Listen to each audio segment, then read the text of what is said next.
handle the truth.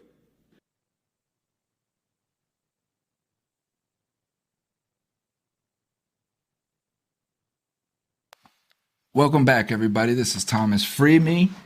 This is Thursday Night Get Right.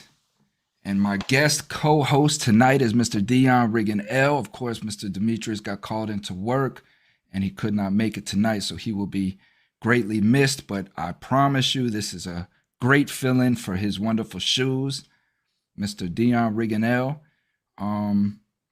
First, before we get started, let me just say my blessings for everybody. Happy New Year. I pray that this year is kicking off right for you. I know that we're still in these tumultuous times, so I give my blessings to those that are out there fighting for food, fighting for shelter, fighting to escape any demons that they are. We're here for you. That's what a lot of these conversations deal with. And, many prayers out to you guys for tonight's show. So introducing Mr. Dion, man, how are you doing, brother? I'm doing well, man. Considering, it's a new year, ready to move forward, man, to some new greater things in life. Amen. So for the listeners, explain, because they see Demetris NiggensEl and then they see Mr. Dion RiggensEl. So what is the significance of the eel on the end of the name? Well,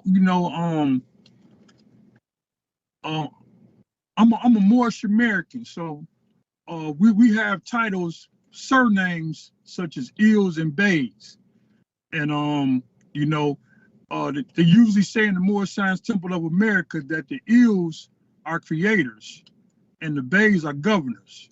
So when I proclaimed my nationality, I took on the attribute of an eel because, considering my characteristics, I like to make things happen. I like to create things. So I'm more of a person that get out and go out and, make things happen. And that's how I took on the eel. So with the brother NiggensEl, with him taking on that attribute as being an eel as well, he shows some of the same characteristics that I show as a person that get out and make things creative. And when you come across a brother with a bay, they say the bays are governors, and a bay is a person that can govern a situation. So if I created it and I'm affiliated with a brother with a bay on the back of his name, it's just a surname, but usually bays are people that kind of govern situations, and eels are people that kind of create situations. Not a situation, but any situation. Yeah, no, that's great. Thank you for breaking that down.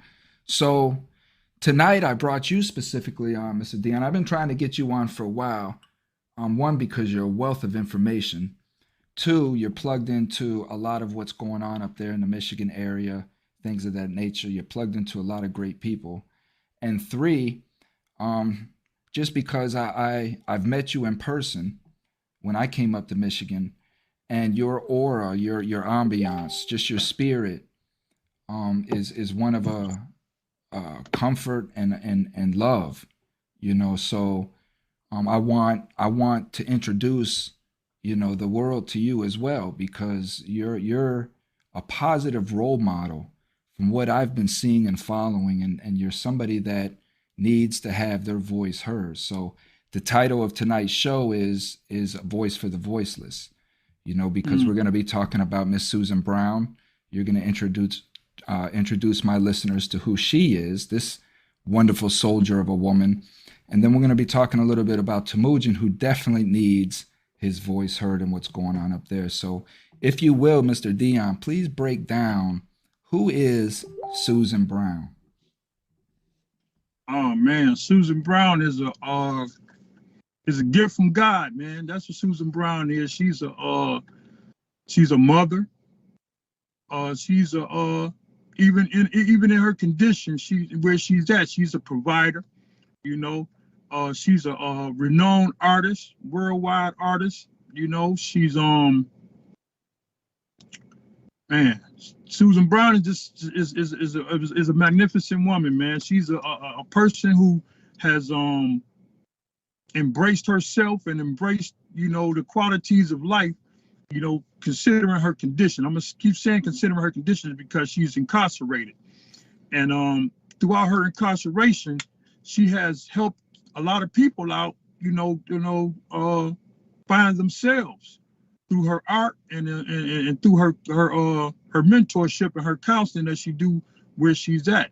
So Miss Susan Brown is a real powerful sister, somebody that needs to be out in society.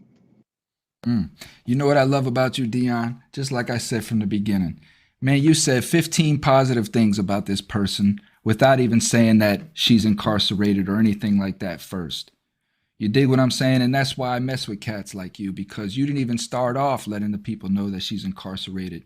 You started off letting us know who Susan Brown is. And the fact that this wonderful person is incarcerated. So why is she incarcerated? If I had to put it in a nutshell, man, I would say she was a product of the system, man. Just another way of getting some money out of the system. She was I know she wouldn't mind me telling her story because I usually let people tell their own stories, but I know her story. So she was in a relationship. She was married, and her and her husband was going through some issues, and they was about to get a divorce. And within that time of them separating, she met somebody else.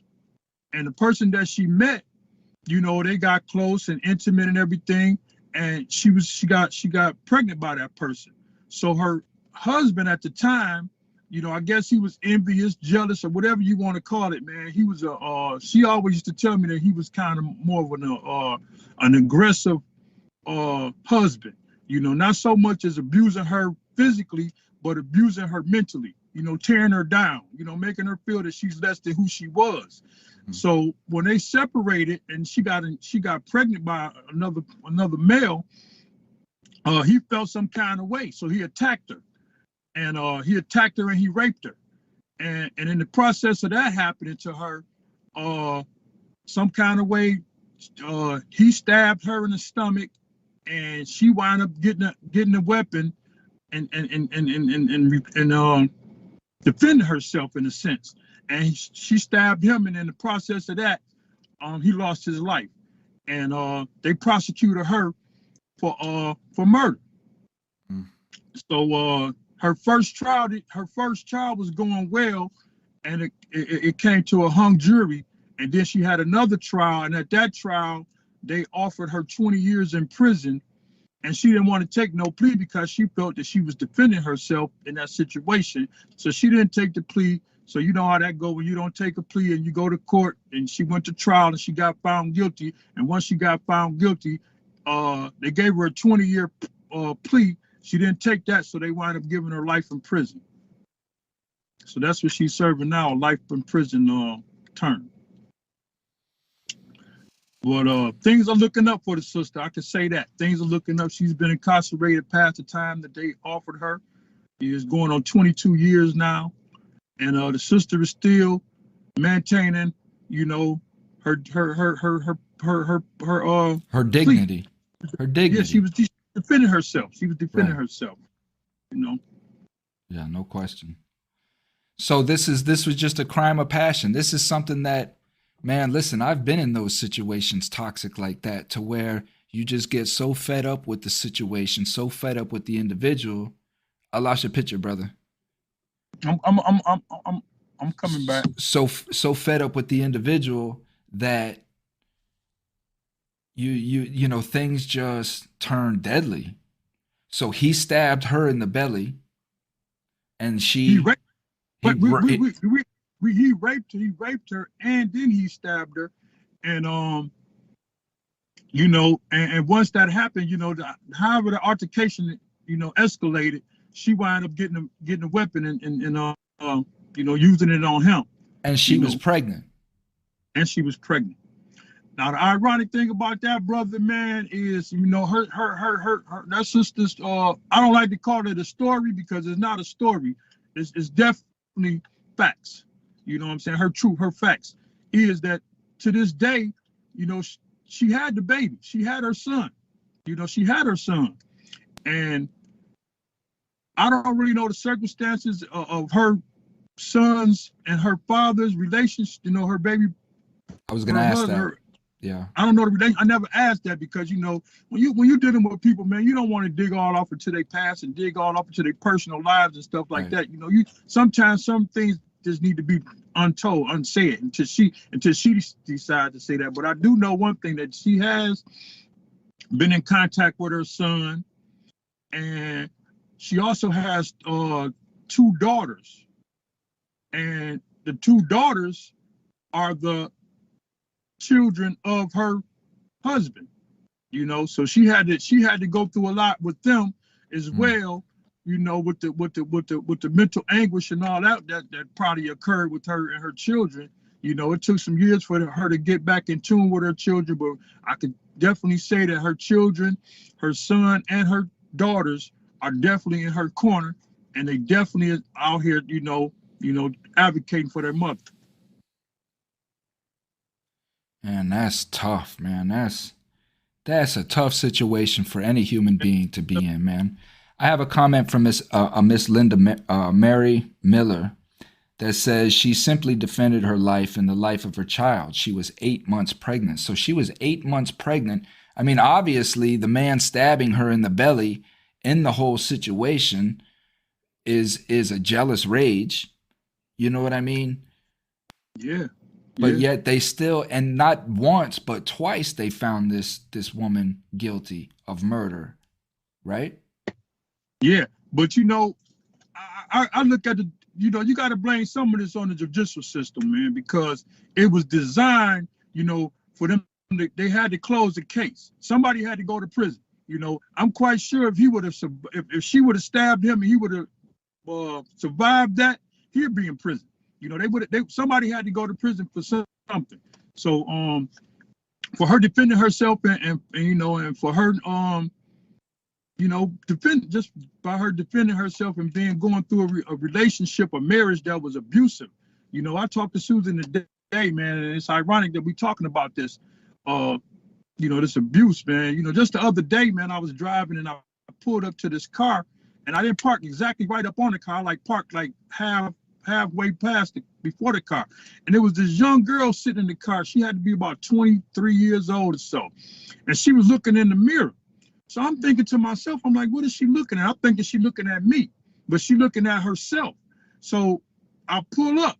So when I pull up, to be on her driver's side, the passenger was another young man, and he just started pounding on her, bro. He just started pounding on her, hitting her. And I'm looking at this, right? And I'm looking at this like, what is this really happening in front of me? So I'm looking at him, and I rolled the window down, and he rolled his window down. And I just told the brother, I said, bro, it ain't that, if you got to do something like that to a woman, man, you don't need to be around. You should just let her go, let her be. And his comment to me was, it's not none of my business. I don't know what she did to him. And I understand it was none of my business, but when you put your hands on a sister or even a woman in general, you know what I'm saying? That came from somewhere. That came from somewhere. That came from him being raised around his father or somebody, a male in his family. That came from somewhere for him to put his hands on a woman, and we really got to look at that. That's what I was talking to Susan about today, man. This domestic violence, man, can have people going or rape. You know what I'm saying? So far as looking at how young they was, you know what I'm saying? And I wanted so bad to tell her she just need to get away from him. But that's not my place. Like I say, I don't like getting in people's business, but it was right in front of me, so I had to, say something. Well, and I'm a firm believer that things are delivered to us for specific reasons. You know what I mean? And I'm always going to from this point on moving, is do what I feel is right. But I've always been an advocate for that there. And I'll be the first one to admit, I've been in some toxic relationships, Dion, and I don't consider myself a woman abuser, but I have been in situations where I've defended myself. Have I punched them or beat them? Absolutely no. But there have been situations where this woman would not stop putting her hands on me. You know what I mean? And I've grabbed them and put them up against the wall to let them know, Like I'm a man now, and Mm. enough is enough, and you're But that right. comes from where? You got to look at that. You got to analyze that. Man. You got to know where that come from. So like I've been in some toxic relationships as well. And I never put my hand on a woman, but I done tore up a lot of stuff, man. I done broke windows. I done slammed tables. I done punch holes in the wall. You know what I'm saying? I done did all that, but it came from not me not knowing how to deal with that Right. negative. You know what I'm saying? When that energy hits you, you go off of impulse. You don't stop to think what you're doing. So a lot of men as well as women, sometimes it's just, and I learned in my years, I done spent a lot of money on putting new doors up, spend a lot of money on buying new glass tables and lamps and stuff, the stuff that I tore up, and come to realize that it's not worth it. It's not worth it. Sometimes, to de-escalate a situation, a lot of people might not, trust and believe what I say, but sometimes, man, you just gotta stop and pray, man. You just gotta stop and meditate, man. You just gotta, slow the ethers down, slow things down. And once Absolutely. things slow down, then you can get a grip on yourself. You can't get a grip on yourself if the energy is just going and it's just continually going. You can't get a grip on yourself. So it's either one person got to walk away, somebody got to be the bigger person and walk away, or somebody got to be the bigger person and just shut it down. Period. Just pray for it, and meditate on it And get away from it. and get you away know from it. and Yeah. that's the thing, is like you said, brother, is self-awareness. Me, I've always had an issue with flash anger. I never i never uh displayed anger until I exploded. You know what I mean? Mm. And I would just suck it up, hold it in, hold it in, hold it in, and then it would be the most minute thing. You know what I mean? And it would be just be on a day where everything was just wearing down on me, and the most minute thing would just snap me, and my temper would be just gone. And it was understanding these things about me, understanding my own toxicities, one by uh, uh, agreeing with the fact that I am and was toxic. Mm-hmm. That's the first thing that we have to do is understand, and understand then how we are contributing to this toxic situation, because it takes two people to make toxicity. No You know what I doubt. mean? It takes two elements to make a toxin. So it's knowing that, how am I contributing to this toxic situation? you know Mm. and we all do this, like in the instance that you say with Miss Susan Brown. You know what I mean? Starting, she was ready to go on with her life, and she has every right to, but this man obviously wasn't. And recognizing that could have created a high toxic situation. You know what I mean? But we don't think about these things in that situation. I have a Right. family member in the same what just went through the same predicament, and it could have turned ugly, right? And he was in the middle of a divorce, and he moved his new girlfriend into the house with his still wife, children of 25 years. You know what I mean? Sectioned off the house, got his girlfriend living in the house with him. And so it's ego, brother. We get into these egoic moments where we just don't care about anything but ourselves, and that creates such a toxic environment around us, to who knows where that will lead or end up. Yeah. Yeah. And then when there's children involved as well, man. Um, I can remember when I was young, man. When I was a young boy, and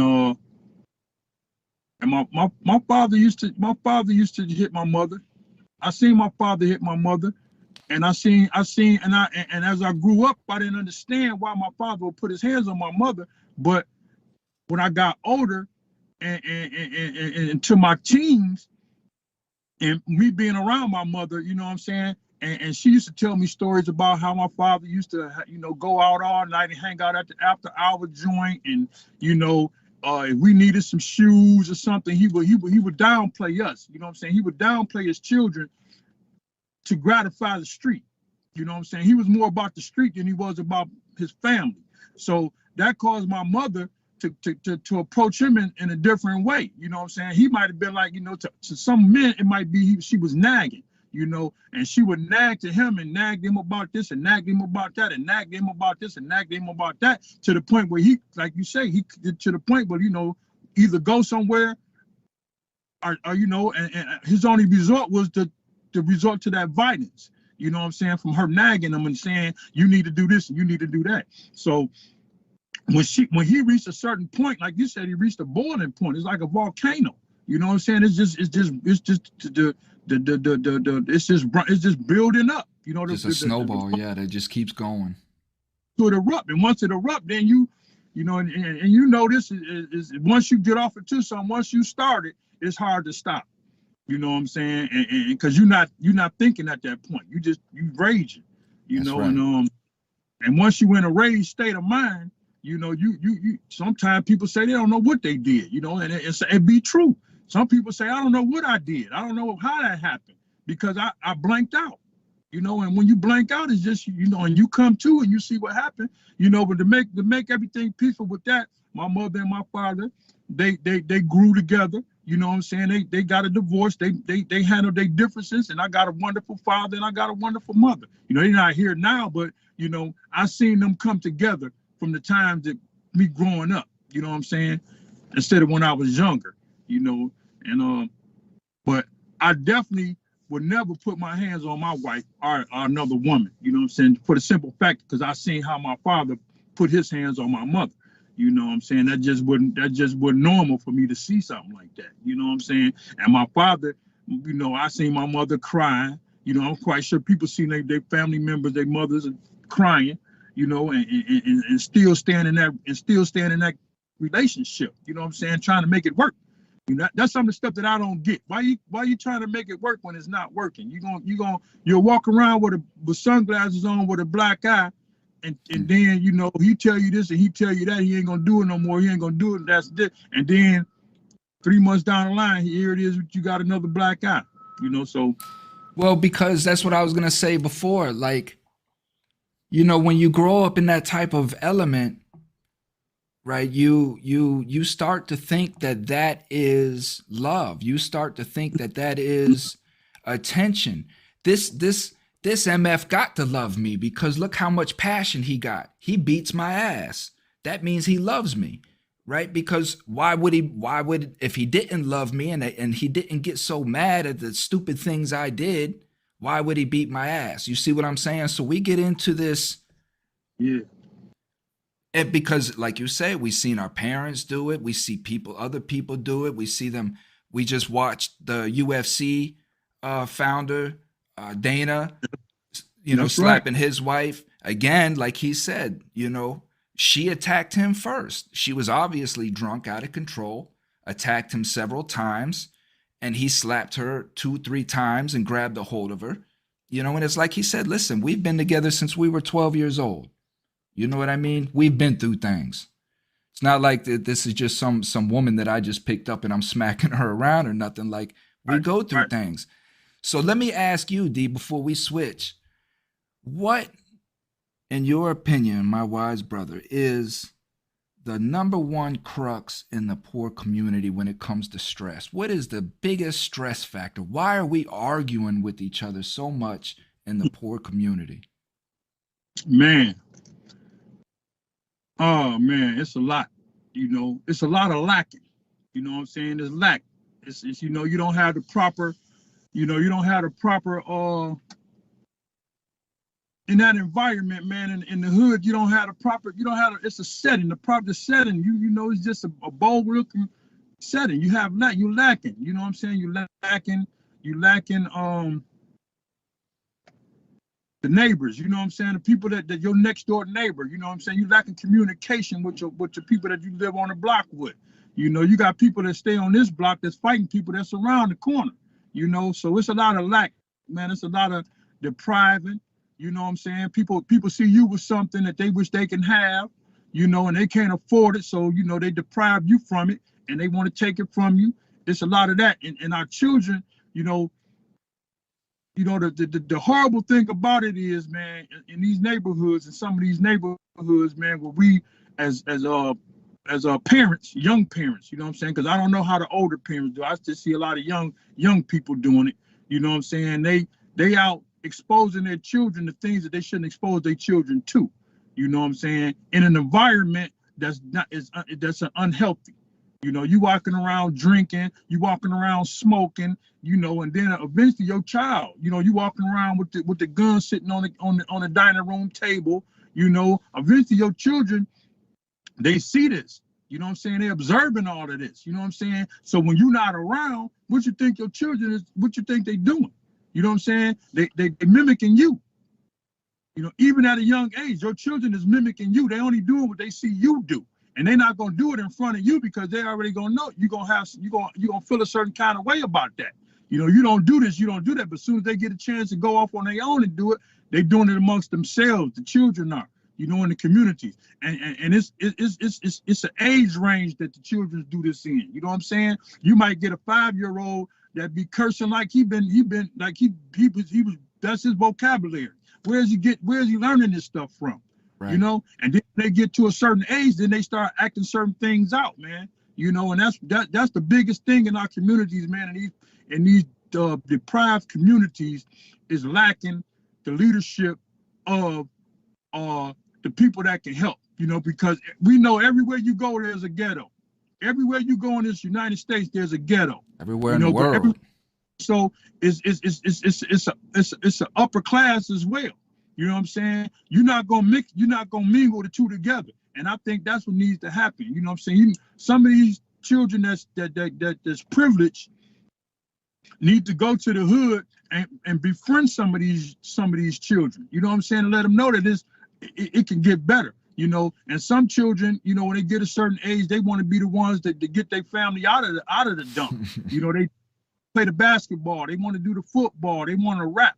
Whatever they can do to get their family from out of the ghetto, that's what they do, man. And you know, it's just lacking, man. We don't have a lot of resources to help that community, those communities out. You know, I'm giggling because it just, when you said that, the thought I just pictured in my mind, you know, upper class America cringing when you talking about their children going down and befriending children in the poor community. They're like, what? Oh my God, no, are you crazy? I don't want my child to go to prison. You know what I mean? Or become a drug addict. Look at those people. You know what? That's the problem. But you know what, bro? It is, you know, those children that's privileged, you know what they can't wait to do? They can't wait to go to the hood. You know, they can't wait to get away from where they living at, to get down in the hood, to be around that kind of environment. You know, when I was younger, man, we used to go out to when I was dating. I was about 17 or so. You know, we liked to get the upper privileged females, you know what I'm saying, and bring them to the hood and drive their car around, you know what I'm saying, and spend their money, you know, and that made them feel some kind of way. You know, that made them feel accepted, that they accepted in the hood. You know what I'm saying? But in a sense, my mind should have been like, I need to be out here in Bloomfield Hills somewhere out here trying to get away from the hood. You know, so you got a lot of people that's in these young kids in the suburbs like to go to the hood and hang out in the hood that they don't know nothing about. And then when they wind up getting caught up and robbed or, you know, killed or come up missing, then that community from the upper class want to come down to the lower class and want to know why that happened. You know what I'm saying? And that's how it goes. This is sad.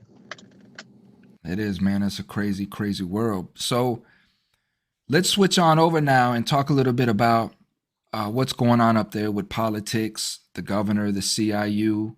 For those that don't know, the CIU is Conviction Integrity Unit, right?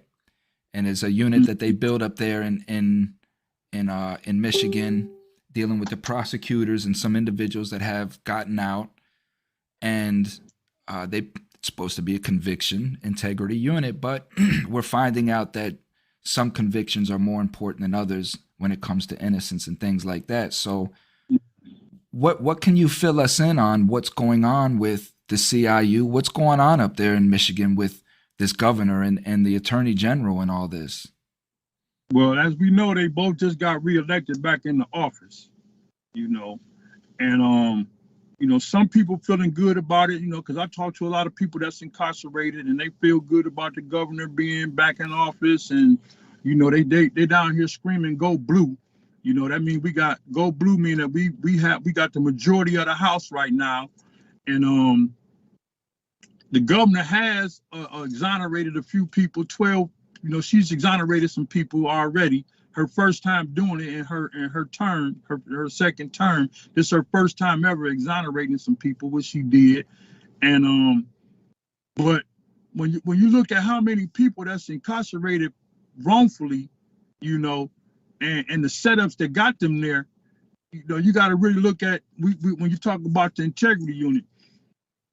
Man, I look at the integrity unit as, if you could compare the integrity unit to as a platinum artist, okay? So you an artist come out with a single, and he don't have an album, but he got a single. So that single made a good hit. You know what I'm saying? So they looking at all the producers and everybody is looking at that person. So they take that person and say, we're gonna give you an album. So when they give that person an album, that's like the integrity unit working more on their case than they would anybody else's case. For everybody else that signed up to that label, they put them on the shelf. So we got tons of individuals, innocent people that the integrity unit have taken on their case, but they put it on the shelf. You know what I'm saying? They put it on the shelf until they can get to it. And I don't understand if I could prove my innocence, why should I still have to continue to be in prison?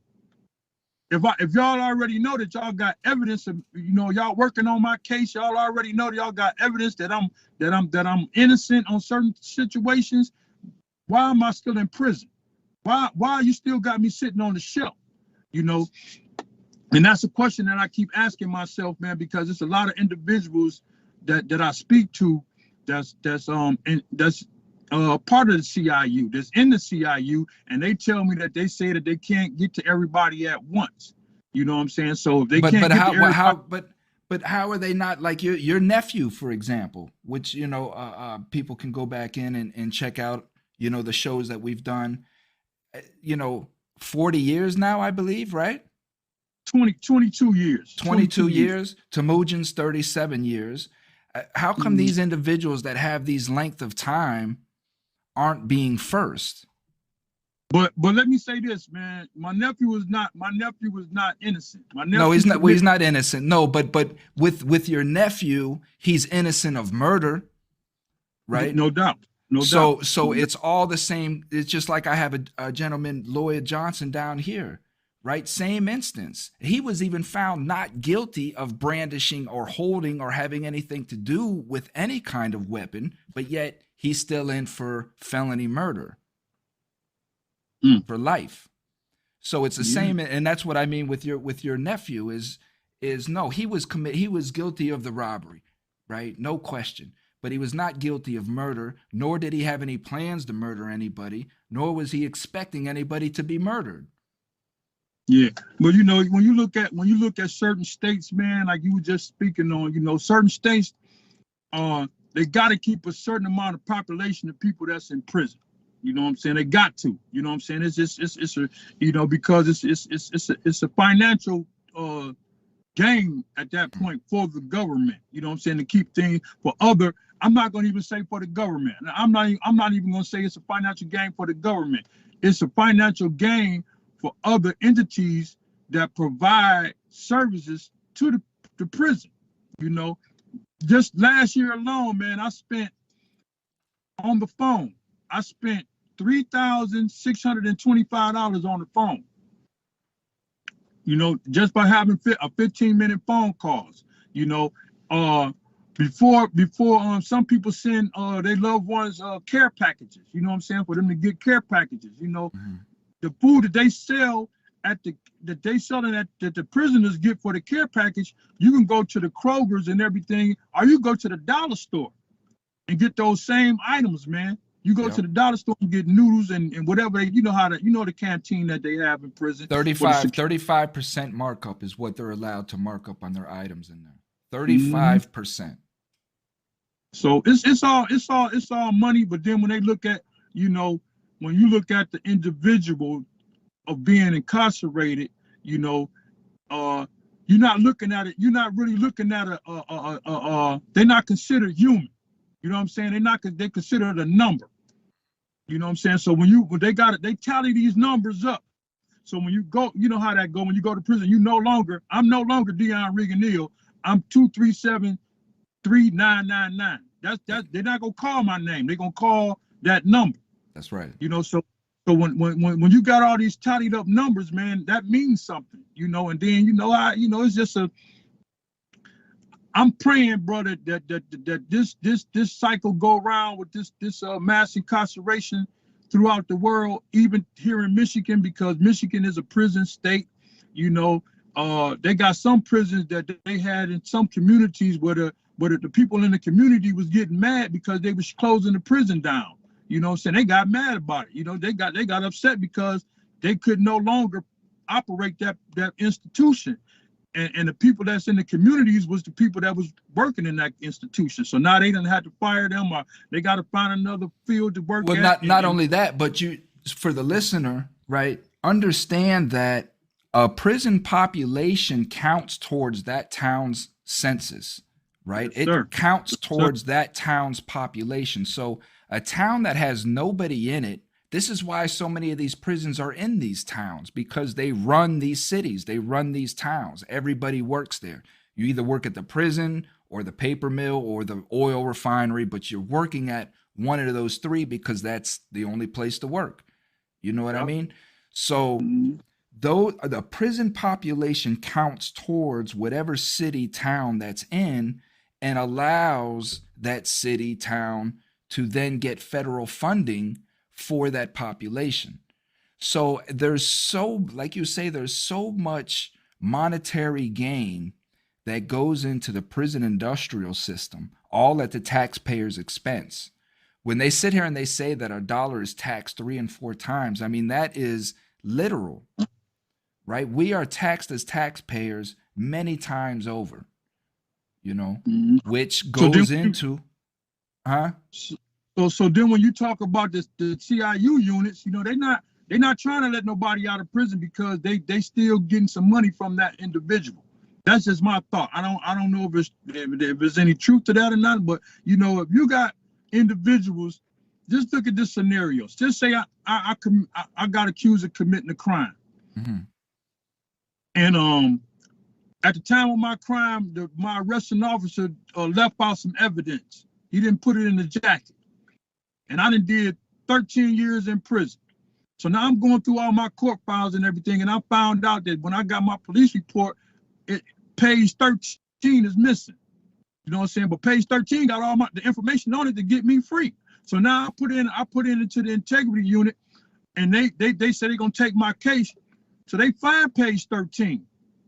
So when they find page 13, at that point, I shouldn't be in prison no more. So the logical thing to do would be, you know, they could put me, I could go to house arrest, you know what I'm saying? They could put me on house arrest. You know, they could put me in another facility that's not in prison, you know, a group home. You know, they can make resources for those individuals that's incarcerated that can show they're innocent to be back out here. You know, they do that to people that when they put them on parole, they give them these big old tellers and things that they can track them and everything. You know what I'm saying? When I'm on parole, I'm getting tracked. So if I'm innocent, why can't I have the same privilege of being out in society when y'all got the evidence that I'm not guilty of the things that y'all accuse me of? You know, so it's just a lot that needs to be addressed. But when you get to talking to people, certain people just don't want to talk about it. They say that, you know, down in Michigan, Kim Worthy, that's the head prosecutor. She may, you know, I don't know, I didn't heard people say that she don't want to be bullied. She don't want to be rushed to getting people out of prison, that she didn't allow to get put in prison.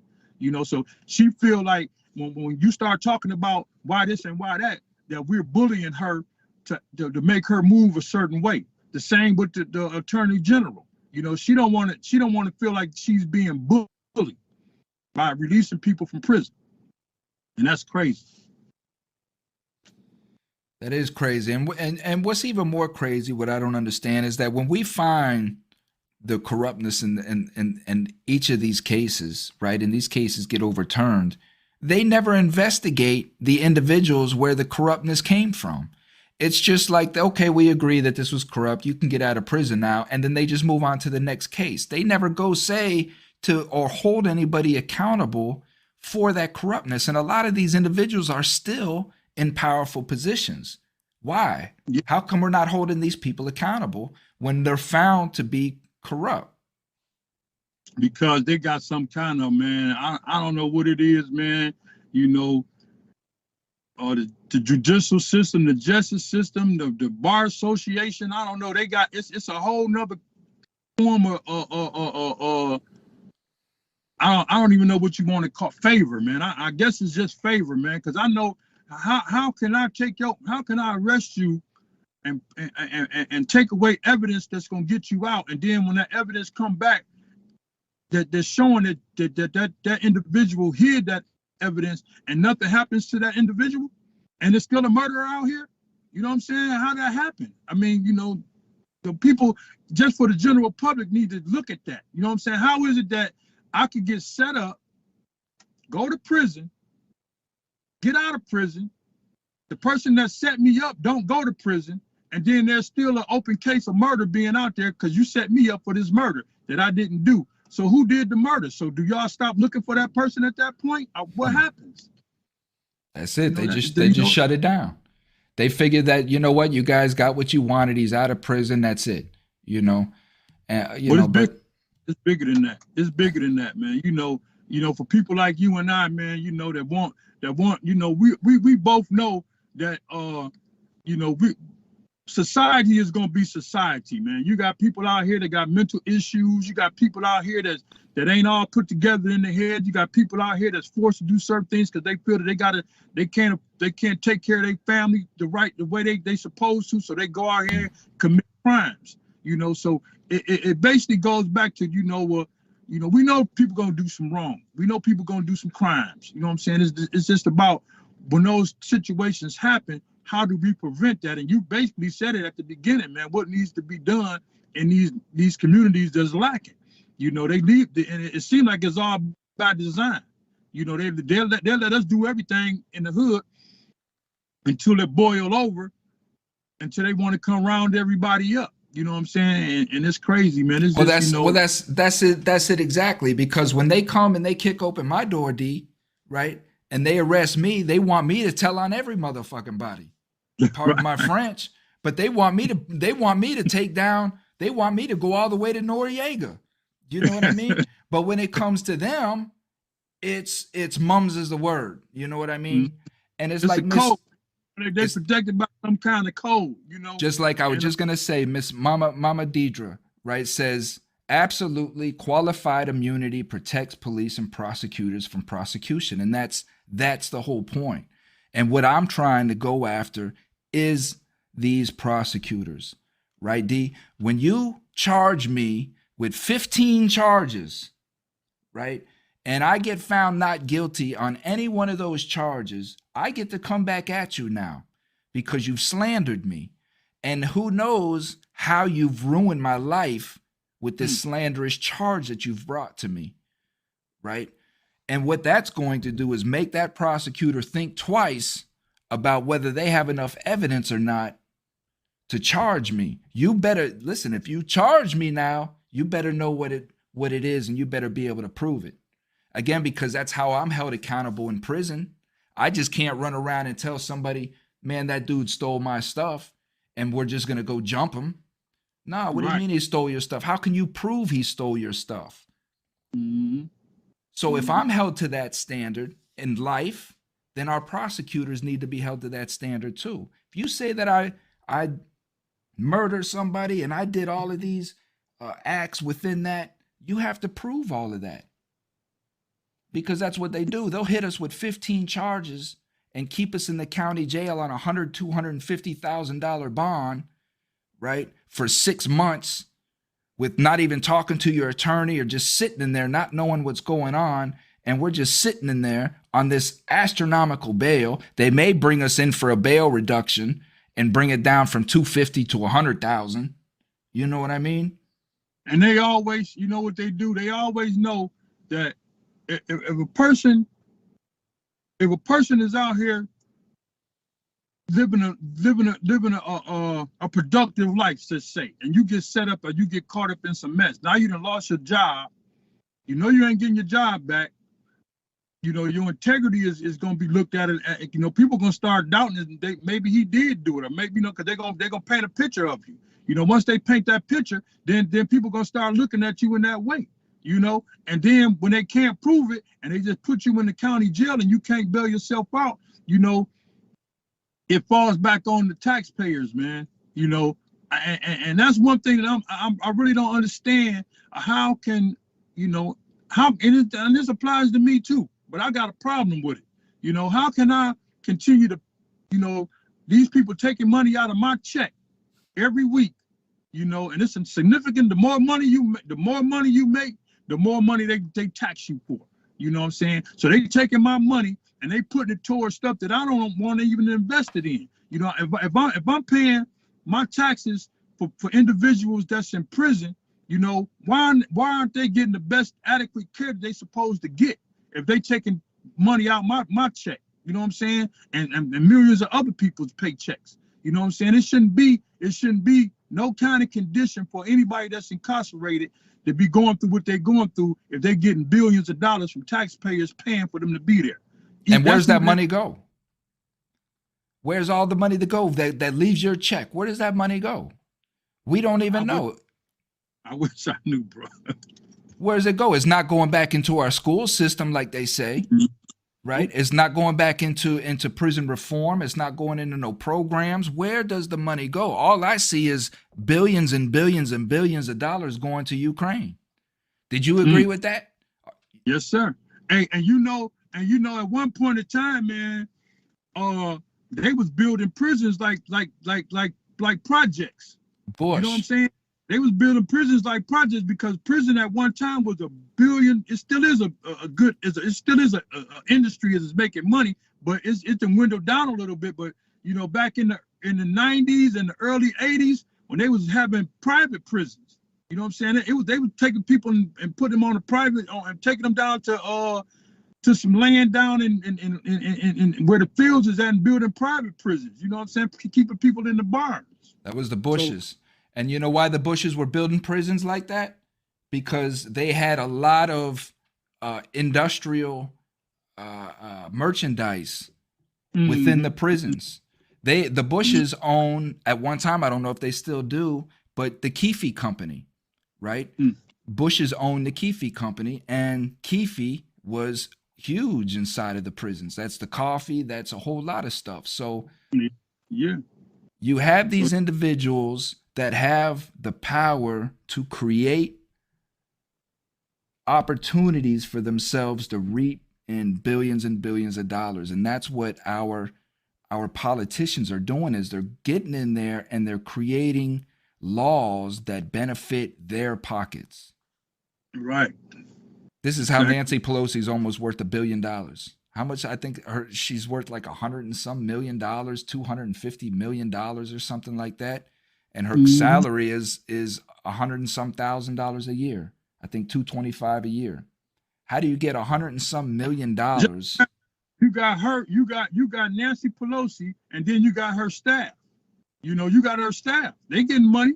All of them getting money. Every last one of them. You know, so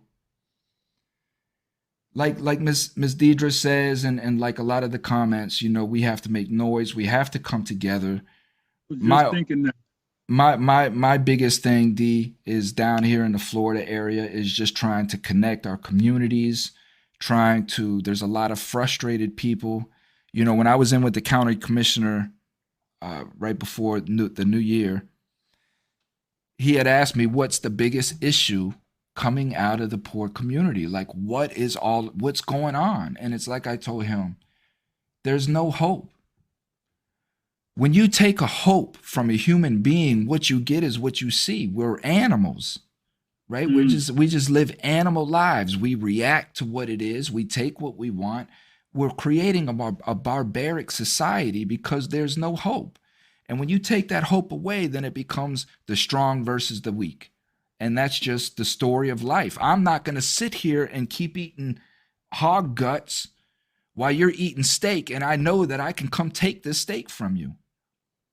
You know, Yeah, but you know what, you bro? I mean, you know, we gotta blame it on. You know, somebody got to take the blame for it. You know, so and I look at it like this.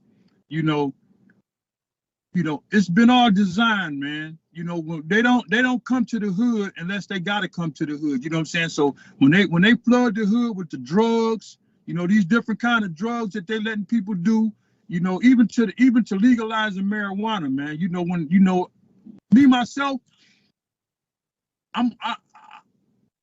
it was okay to legalize it, but it got to be regulated. You know what I'm saying? Because now, if you got these children out here that can be exposed to smoking weed and they being exposed to other kind of drugs, you know, they got, you know, what they do with the fentanyl and all that, man. And, you know, when in our society, the lawmakers allow that to happen. It's by design. They allow the guns to come into our community. They allow all the drugs to come into our community. You know what I'm saying? Even though that when it gets to our community, it's a choice that if we're going to accept it or not. But right. Like you just said, 9 times out of 10, when you in the community and you the dope man, and you still tearing your community already tore down, but you still the dope man, and you building a clientele, and the clientele you building is killing people. So it's just gonna be a reoccurring cycle.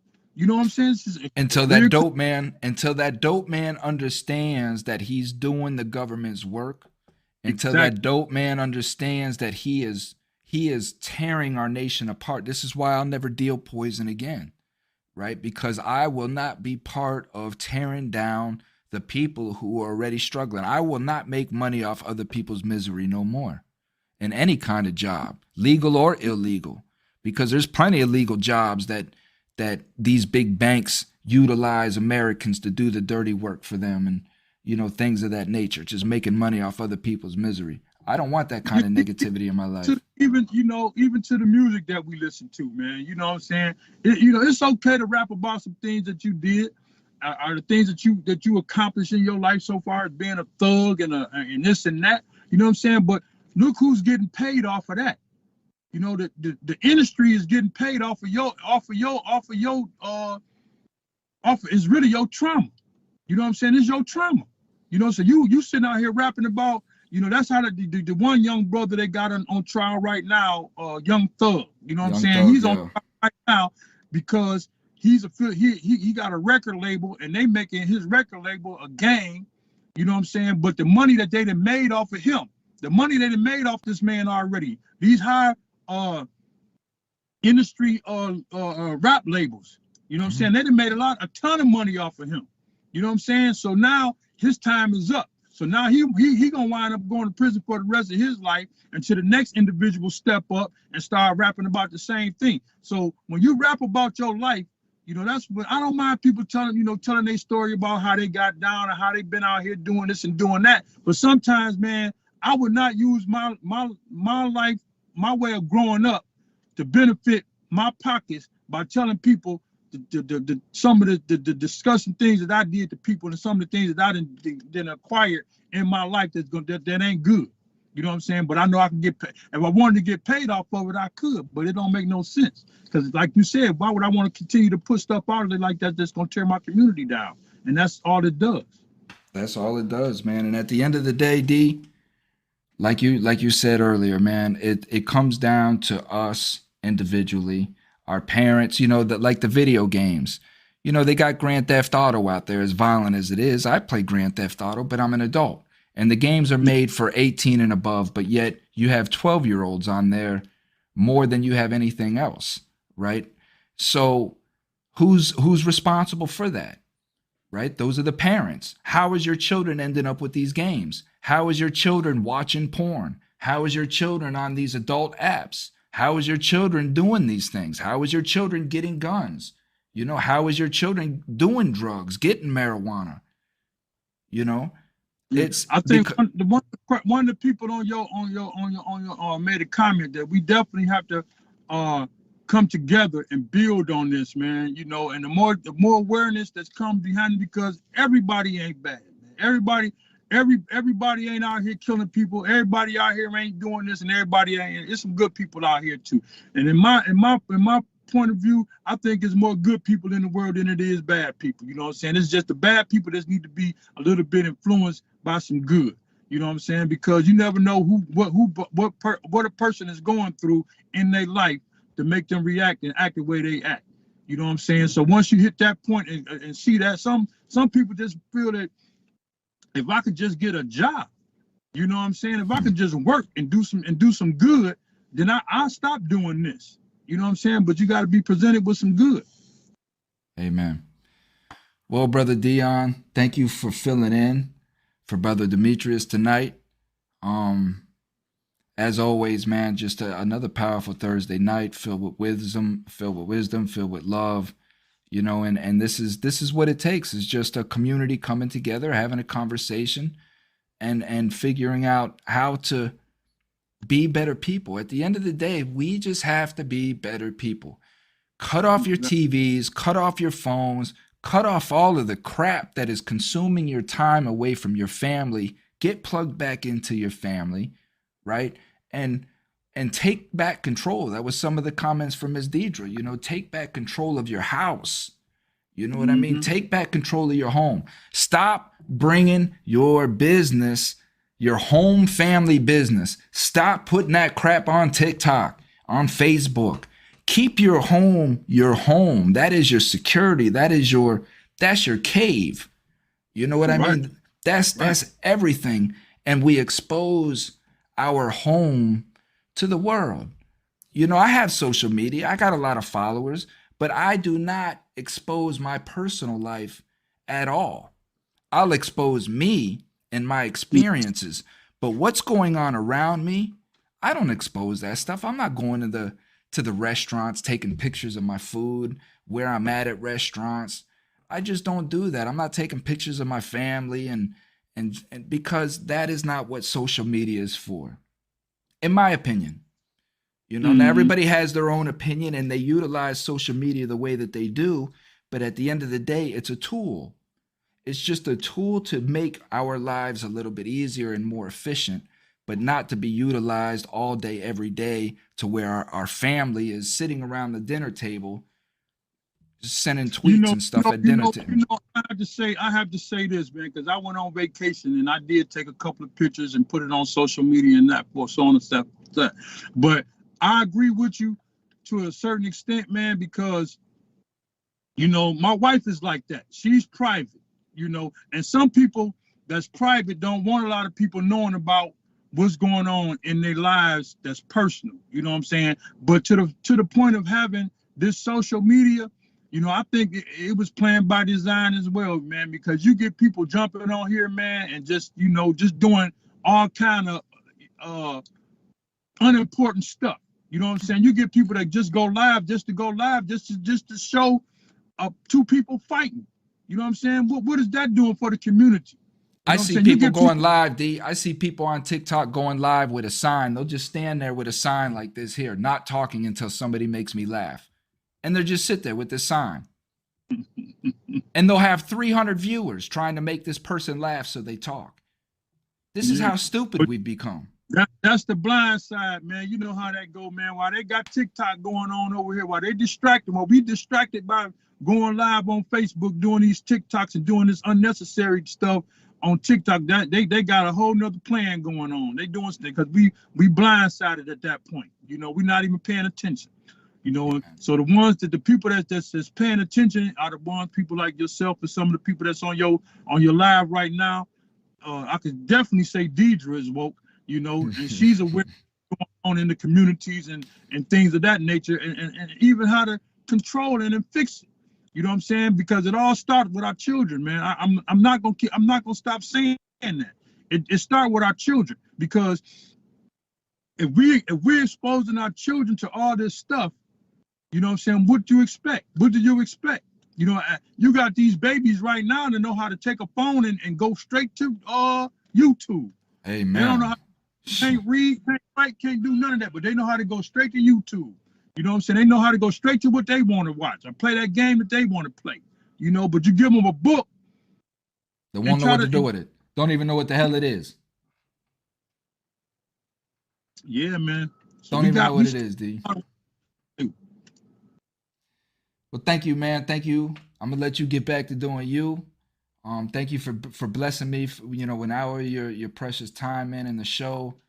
For the viewers, thank you guys as well for tuning in, and many blessings to you guys. Please stay safe in the cold weather. If you're from the north, please hand out some blankets. So, just find something that you can do productive to give back to your community. Just a little bit that you do goes a long way. So until next week, Demetris should be back on then.